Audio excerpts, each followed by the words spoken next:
কি সবাই বসার ঘরে চলে আসুন, সন্ধ্যাবেলার আড্ডা তো দিতে হবে তাই না? আমার চা বানানো কিন্তু হয়ে গেছে।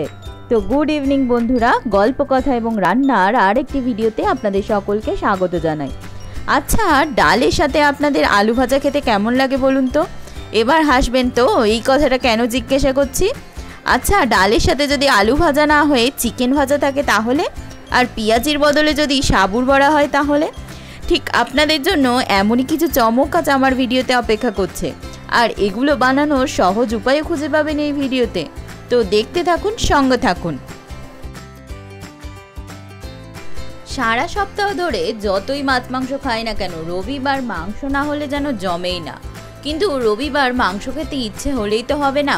গরমে রান্নাঘরে ঘন্টার পর ঘন্টা মশলা বেটে রান্না করার পর জমিয়ে খাওয়াটা আর হয় না। তাই গরমকালের কথা মাথায় রেখেই আজকের আমার এই রেসিপিগুলো। মশলা না বেটে বা হালকা মশলা দিয়ে রান্না করে গরমকালের রবিবার উপভোগ করার নিনজা টেকনিক বলতে পারে।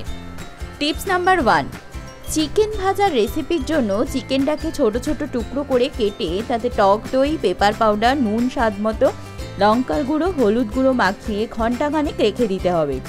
আর সাবুর বড়ার জন্য সাবুটাকে আগে থেকে ভিজিয়ে নরম করে নিতে হবে, আর তারপর সাবুটাকে বেটে নিতে হবে।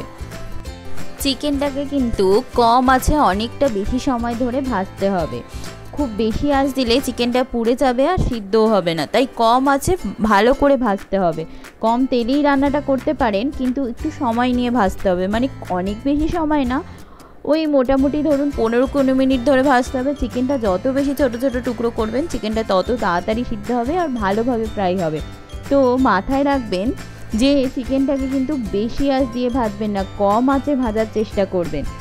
আর সবার শেষে স্প্রিং অনিয়নটা ইউজ করবেন, কারণ স্প্রিং অনিয়নটা যদি প্রথমেই দিয়ে দেন তাহলে সেটা থেকে জল বেরোবে বা সেটা গলে যেতে পারে, সেই ফ্লেভারটা পাবেন না।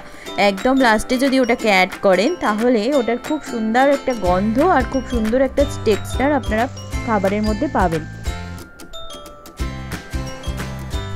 ভিডিওটা কেমন লাগলো জানাতে ভুলবেন না, কিন্তু ভালো লাগলে লাইক, কমেন্ট অ্যান্ড শেয়ার করতে ভুলবেন না।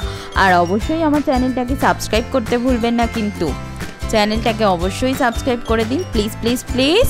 আশা করছি আপনাদের সকলের ভিডিওটা ভালো লাগবে। আশা করছি আপনারা সকলে সুস্থ থাকবেন, ভালো থাকবেন। দেখা হচ্ছে পরের ভিডিওতে। Bye bye.